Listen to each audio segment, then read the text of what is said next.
বাংলাদেশ ও চীনের বন্ধুত্ব ৫ দশকেরও বেশি সময়ের পরীক্ষায় গড়ে ওঠা এক নির্ভরতার নাম। পারস্পরিক শ্রদ্ধা, সহযোগিতা ও আস্থার ভিত্তির উপর দাঁড়িয়ে সময়ের পরিক্রমায় এ সম্পর্ক আজ পৌঁছেছে কৌশলগত অংশীদারিত্বের অনন্য উচ্চতায়। উন্নয়ন, প্রযুক্তি, অর্থনীতি, শিক্ষা ও সংস্কৃতির বহুমাত্রিক গল্প নিয়ে আমাদের নিয়মিত আয়োজন ঢাকা বেইজিং এক্সপ্রেস। চ্যানেল 24 এবং চায়না মিডিয়া গ্রুপ সিএমজির যৌথ প্রযোজনায় আমরা তুলে ধরছি দুই দেশের অগ্রযাত্রা, সম্ভাবনার সব গল্প। আপনাদের সঙ্গে আছি আমি সামিয়া সেহরিশ আলম। বাংলাদেশের চামড়া খাতে বেশ কিছুদিন ধরেই চলছে অস্থিরতা, কিন্তু এ খাত ঘিরে চীনের সঙ্গে বাংলাদেশের সম্পর্কের ইতিহাস কয়েক দশকের। সময়ের প্রবাহে বাণিজ্যিক সম্পর্ক আজ নতুন উচ্চতায়। আর্থিক লেনদেনে স্বচ্ছতা, চামড়ার গুণগত মান এবং কারিগরি সহায়তা সহ নানা ক্ষেত্রে চীনের ব্যবসায়ীদের সঙ্গে বাংলাদেশের বাণিজ্যিক সম্পর্ক জায়গা করে নিয়েছে আস্থায়। বিশেষ করে চামড়াজাত পণ্য, জুতা ও বেল্ট খাতে চীনা বিনিয়োগ ও ব্যবসায়িক সম্পৃক্ততা আরও বাড়ানোর সুযোগ আছে বলে মনে করেন বাংলাদেশ ট্যানার্স অ্যাসোসিয়েশনের ভাইস চেয়ারম্যান আশিকুর রহমান। চলুন দেখে আসি প্রতিবেদনে।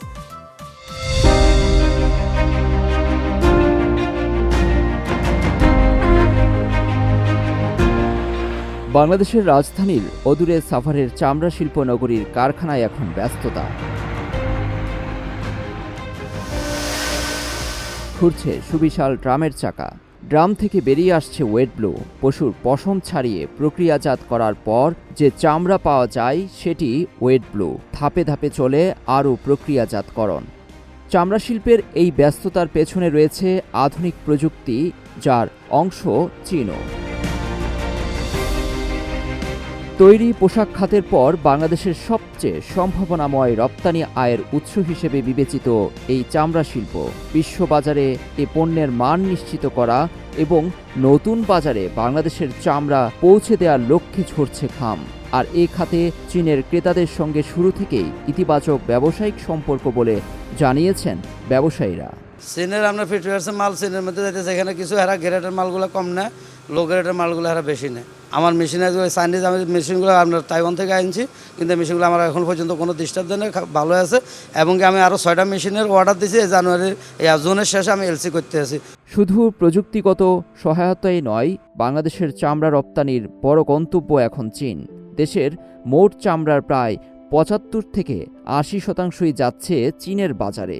ব্যবসাটাও শুধু অনলি চায়না বেসডই আছে, যেটা বলতে পারেন। আর চীন এখান থেকে প্রচুর পরিমাণ আপনার চামড়া এখান থেকে নেয়। দেশের চামড়ার প্রতি চীনা ব্যবসায়ীদের আগ্রহ যেমন আছে, আর্থিক লেনদেনেও স্বচ্ছ বলে জানান খাত সংশ্লিষ্টরা। চীনের সাথে লেনদেনের সম্পর্কটা খুব ভালো। 2 টাকা কম আর 2 টাকা বেশি চাইনিজরা টাকা নিয়ে কখনো কোনোদিন ঝামেলা করে না।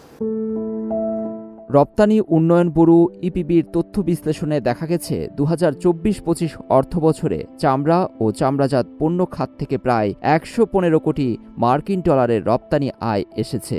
আর চলতি অর্থবছরের প্রথম 10 মাসেই আয় হয়েছে প্রায় 100 কোটি ডলার। শুধু বাংলাদেশ না, ওয়ার্ল্ড ওয়াইডই মনে করেন যে চায়নার থেকে মেশিনারিজ, ফুটওয়্যার বেসড মেশিনারিজগুলি কিন্তু চাইনিজরা ভালো।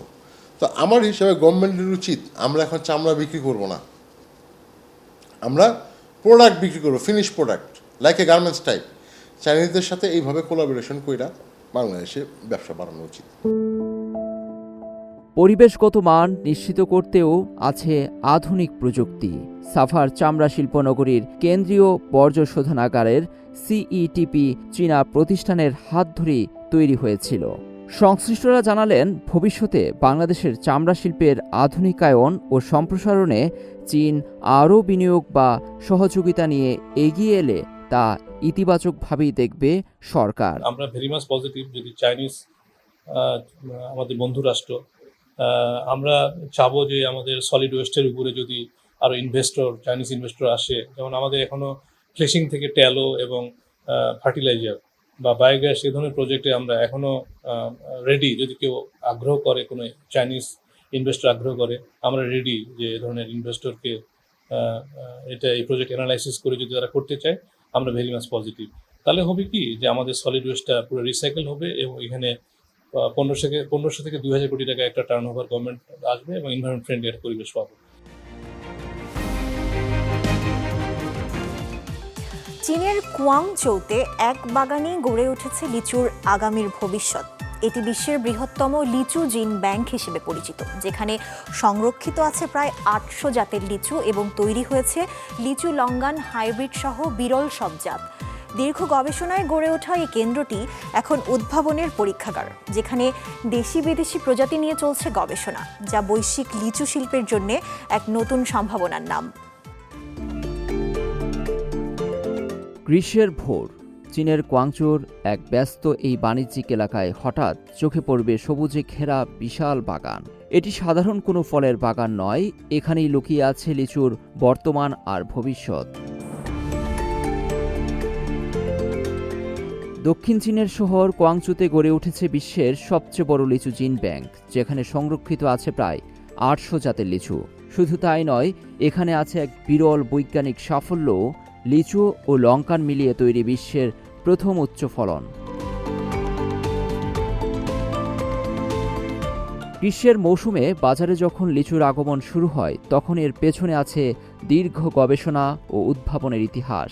চীন 2000 বছরেরও বেশি সময় ধরে লিচু চাষ করে আসছে এবং 17 শতক থেকেই এটি বিদেশে রপ্তানি শুরু হয়। কোয়াংচৌর এই 5 হেক্টর জুড়ে বিস্তৃত বাগানটি এখন এক জীবন্ত গবেষণাগার। এখানে চীনের বিভিন্ন অঞ্চল ছাড়াও আফ্রিকা, দক্ষিণ আমেরিকা ও অস্ট্রেলিয়া থেকে আনা প্রজাতিও চাষ করা হচ্ছে। আমরা মাদাগাস্কার থেকে আনা একটি প্রজাতি সংরক্ষণ করছি এবং এর মাধ্যমে কাঙ্ক্ষিত বৈশিষ্ট্য ভবিষ্যৎ প্রজন্মে পৌঁছে দিচ্ছি।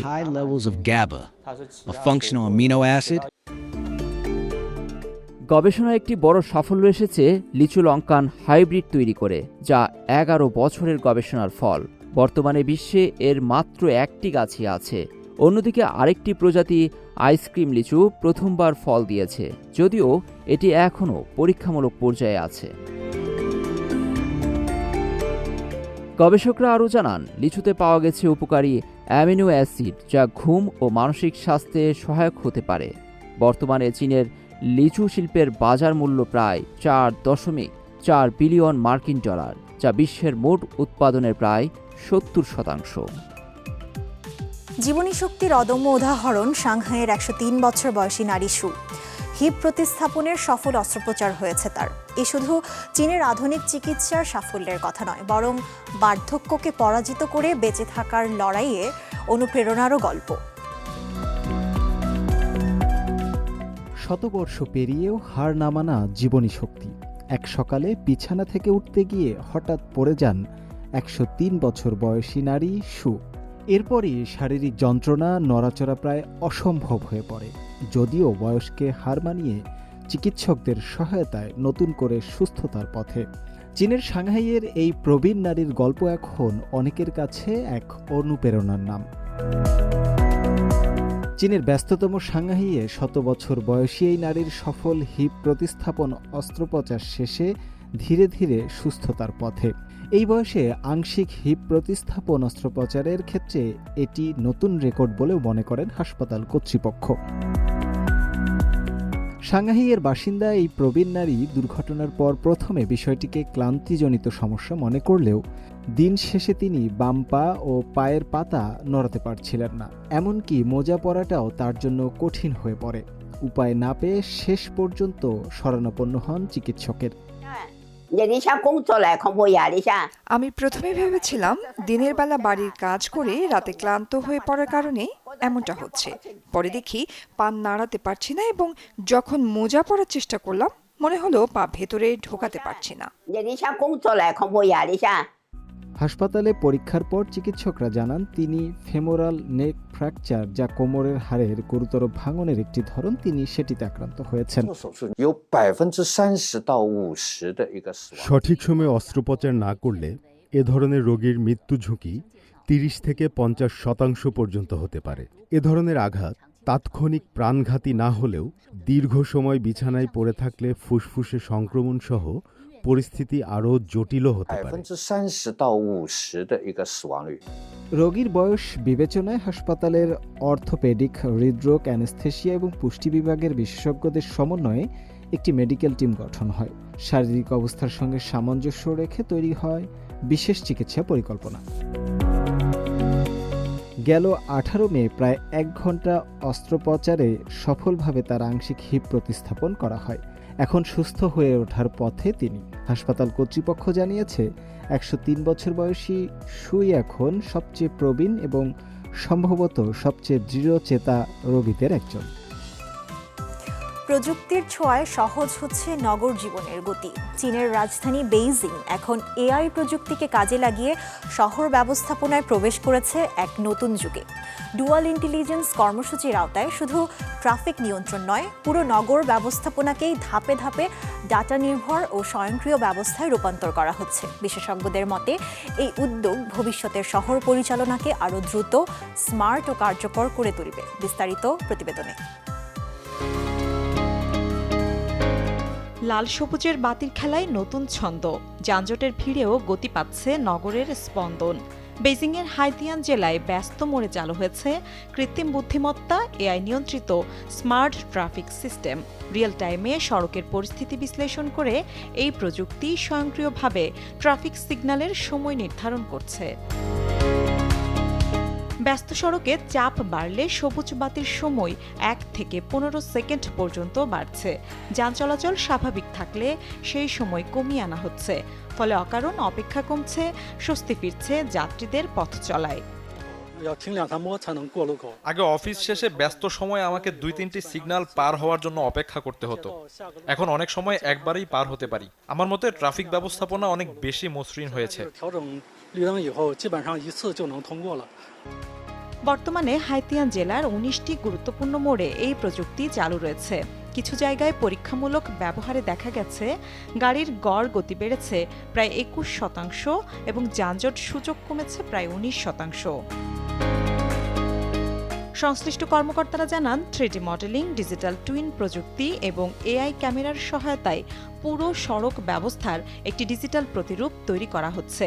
এই ভার্চুয়াল মডেলের মাধ্যমে কৃত্রিম বুদ্ধিমত্তা ভিত্তিক অ্যালগরিদম বাস্তব সময়ের তথ্য বিশ্লেষণ করে ট্রাফিক সিগন্যাল নিয়ন্ত্রণ করছে, যা সড়ক ব্যবস্থাপনাকে আরও দ্রুত ও নির্ভুল করে তুলছে। শুধু যান চলাচল নিয়ন্ত্রণেই নয়, আইন প্রয়োগেও এসেছে প্রযুক্তির নতুন মাত্রা।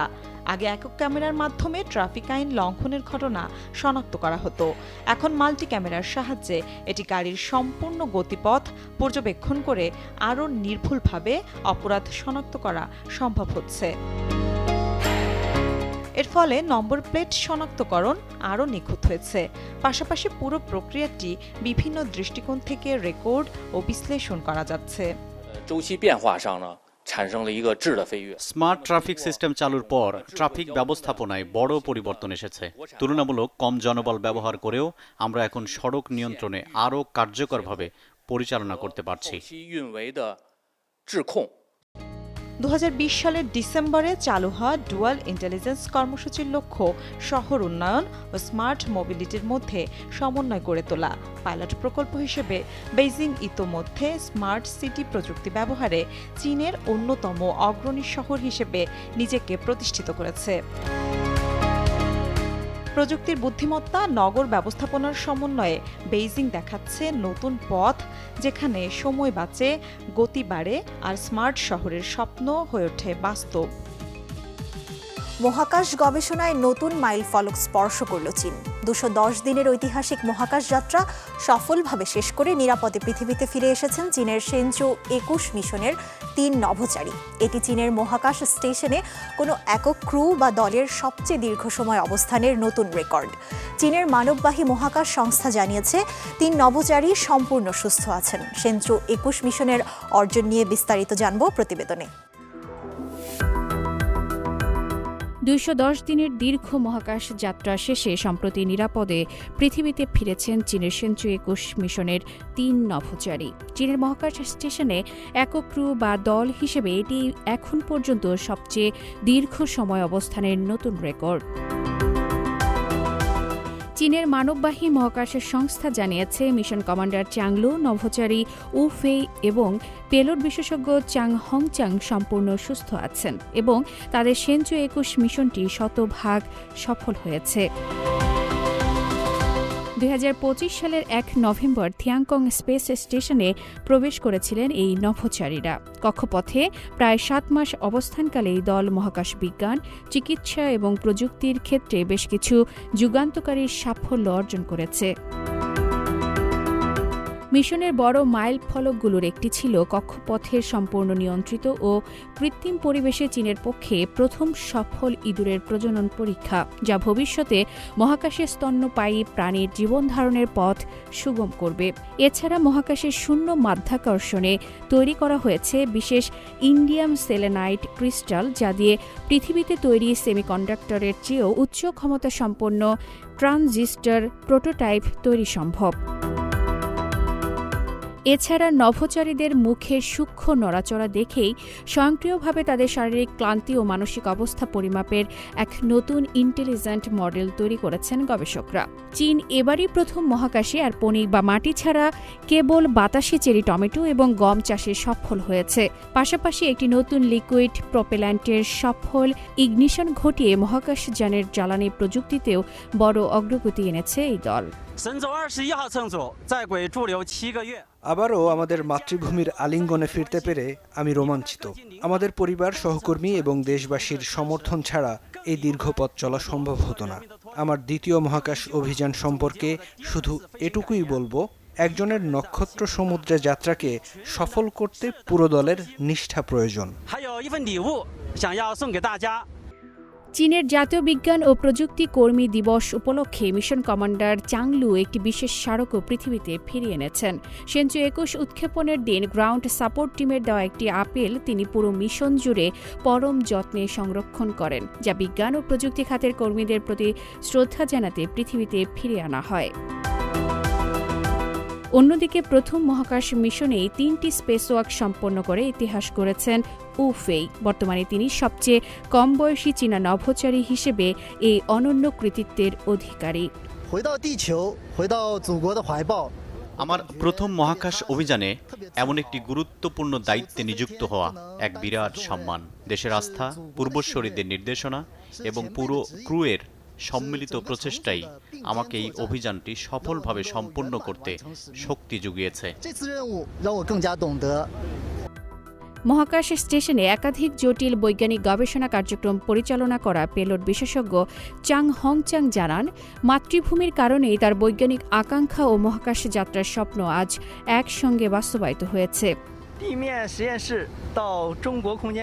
ভূপৃষ্ঠের গবেষণাগার থেকে চীনের মহাকাশ স্টেশন পর্যন্ত আমাদের এই মহান মাতৃভূমি আমাকে আমার বৈজ্ঞানিক আদর্শ ও স্বপ্নের নিখুঁত সমন্বয় সাধনের সুযোগ করে দিয়েছে।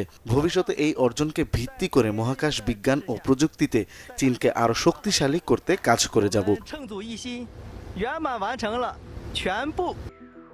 2025 সালের 31 অক্টোবর উৎক্ষেপণের পর থেকে শুরু করে মহাকাশ বর্জ্যের চ্যালেঞ্জ মোকাবেলা আর তারপর নিত্য নতুন বৈজ্ঞানিক আবিষ্কার সব মিলিয়ে সেঞ্চু 21 মিশনটি চীনের মহাকাশ গবেষণার ইতিহাসে এক নতুন স্বর্ণযুগ সৃষ্টি করল।